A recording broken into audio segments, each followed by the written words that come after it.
Hey everybody, welcome back to Tomcat Zone. Our 10th video here on the Battle of the Indian Ocean War. We are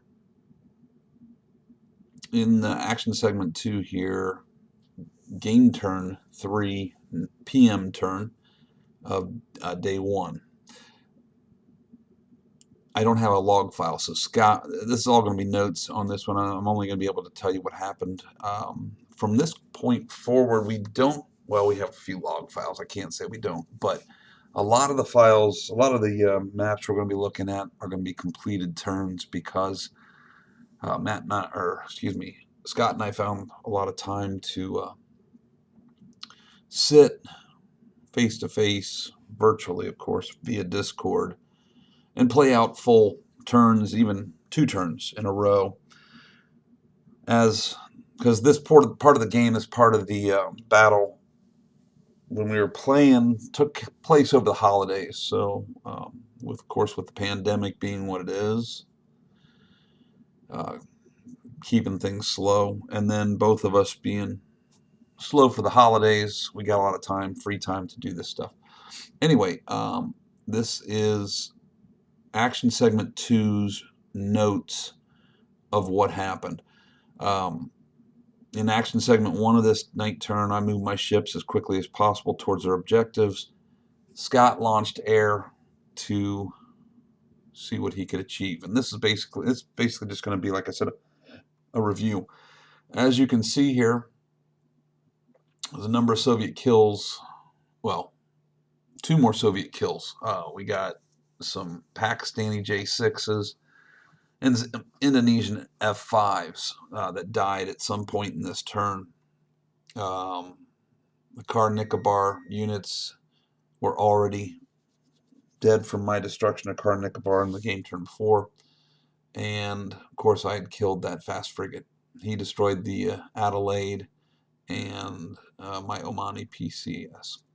So anyway, he chose air during this nighttime hours, and Indian bombers, Soviet bombers lifted off again with the goal of knocking out more of my Allied bases. Key targets here this turn were Karachi, again out of, I don't know how to say this name, but it's Bhavnagar.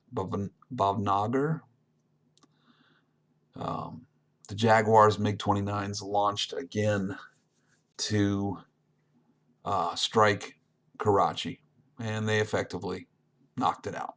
Okay, as you saw before, J6s were on cap over that airbase. Certainly weren't sufficient to take on MiG-29s or even Jaguars for that matter. And because of it, they were easily killed, swept away, and then, of course, leaving the base to be a ripe target for his bombers. So Karachi was destroyed with it, the J6s. What's worst here is I've got aircraft on strategic air. And this here, these Pakistani F-16s, J6s, and an Atlantique that were on strategic mission for that turn, game turn 1, will not have a place to land. We are using house rule, as I said, that strategic air, cap, any kind of aircraft that are aloft do have the option to redirect to a new airbase, but we're still following the rules that it has to be within a particular nationality. The Australians, the French, the U.S., of course, for the most part, those 3 nations can operate out of any base on the map. So we're allowing for that, and we're allowing for the house rule that someone created in the complete fleet. I think it was you can move your half of your extended range off of a strategic mission or a cap to get to a base to launch from it at later hours. Anyway, those Pakistani aircraft cannot. So that is officially the destruction of the Pakistani Air Force. Nothing I can do about it. It's a bummer. But anyway, we pay for our decisions that we make, and my decision to try and do a complete fighter sweep at the beginning of the game turned out to be a massive flub on my part. As Karachi is decimated by bombers, Soviet bombers hit Masirah up here. It's not at the tip of Oman.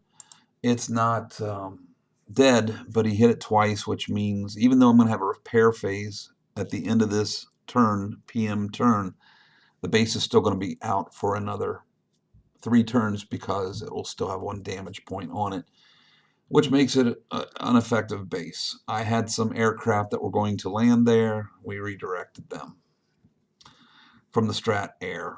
And they'll go to Salalah. And Salalah is over here, still in Oman, but not far away. I probably should have sent them up to the Bandar Abbas or Dubai, but I did not.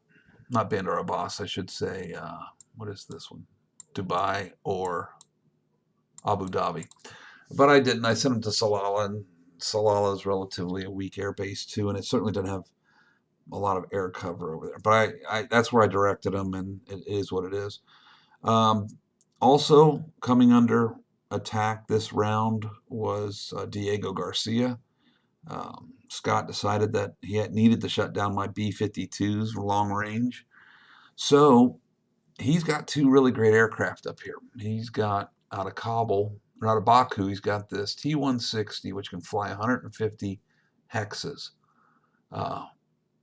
Full trip. Round trip, of course, 75. And then he's got this T-95H out of Kabul. Both of them are cruise missile capable, and both of them launched this time. He launched the T-160 Blackjack bombers out of Baku. His T-95H bears from Kabul. 2 separate attacks, and they flew down to, I'm going to zoom out here so you can see the distance that he had to fly. So using our measure, just to, it's not going to roll. I thought it rolled. Oh, there it goes. So to hit at a range of, I believe his cruise missiles have a 12 range, maybe 18. So bottom line, 68 range out of Baku for him to get here. So 68 doubled is just under 140 at 136. So his 160 movement easily accommodates that transit. There are no aircraft. Well, he would have flown around my Persian Gulf and around the Lincoln, but he certainly has the potential to do that. Also, let's see here. The combat summary states that his cruise missiles have a range of 18. No, excuse me. 18 hexes. So yeah, easily he could get to his target there. The Bear 95, T-95 has a range of 140.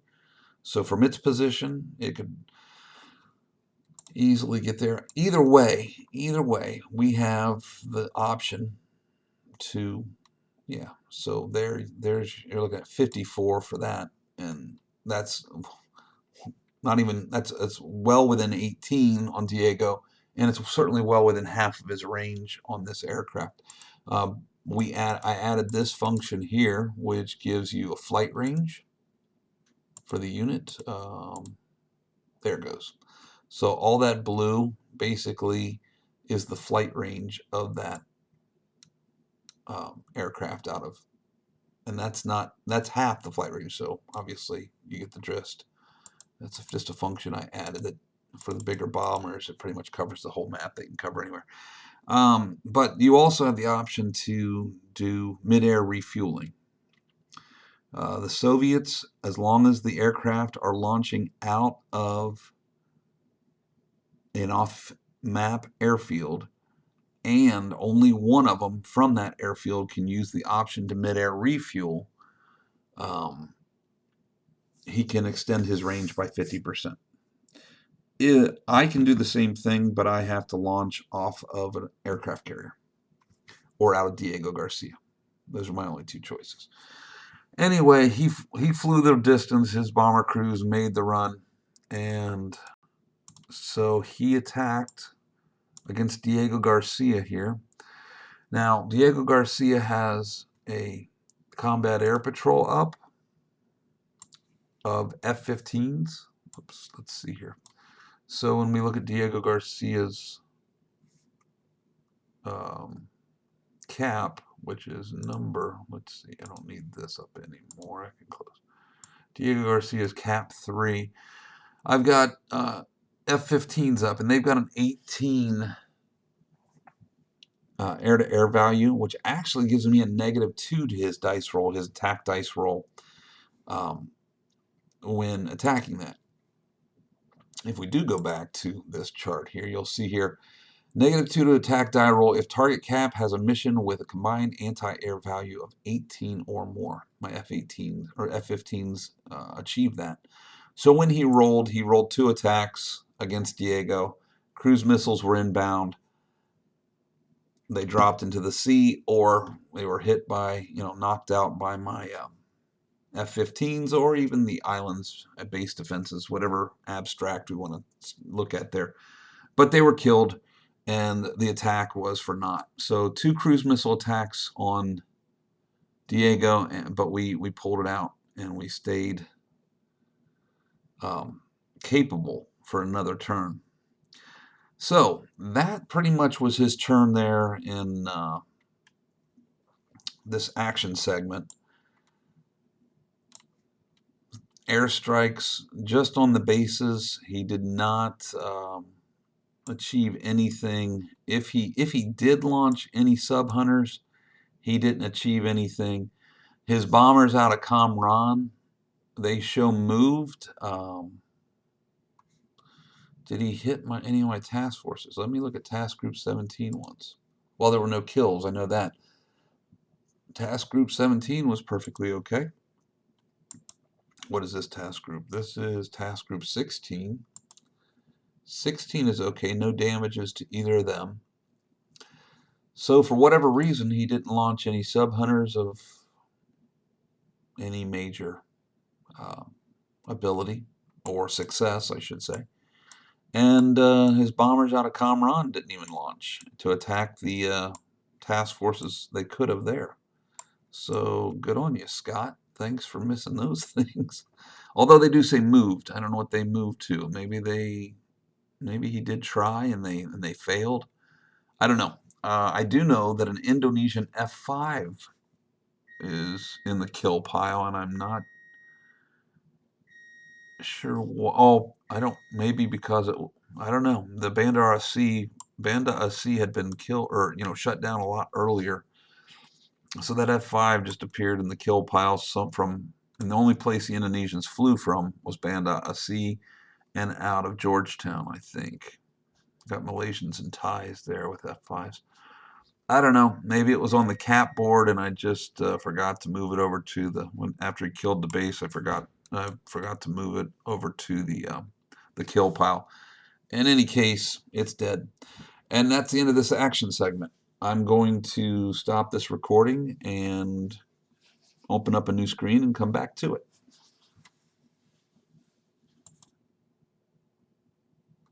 All right.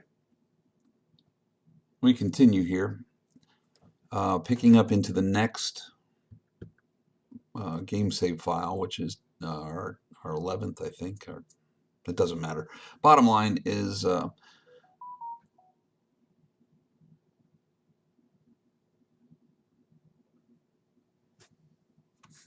going to stop here. I've just had something come up. I apologize. I'm going to come back to this one in the next video. I apologize for having to stop there, but my phone just chimed and I got to take care of something. So I'll end this video here with the ending of action segment 2 with his aircraft, just the discussion of his aircraft, and come back with another video here shortly. The cool thing is, like I said, we have a log file, so we can continue visually seeing what happened here. Thanks for watching, and I'll be back soon.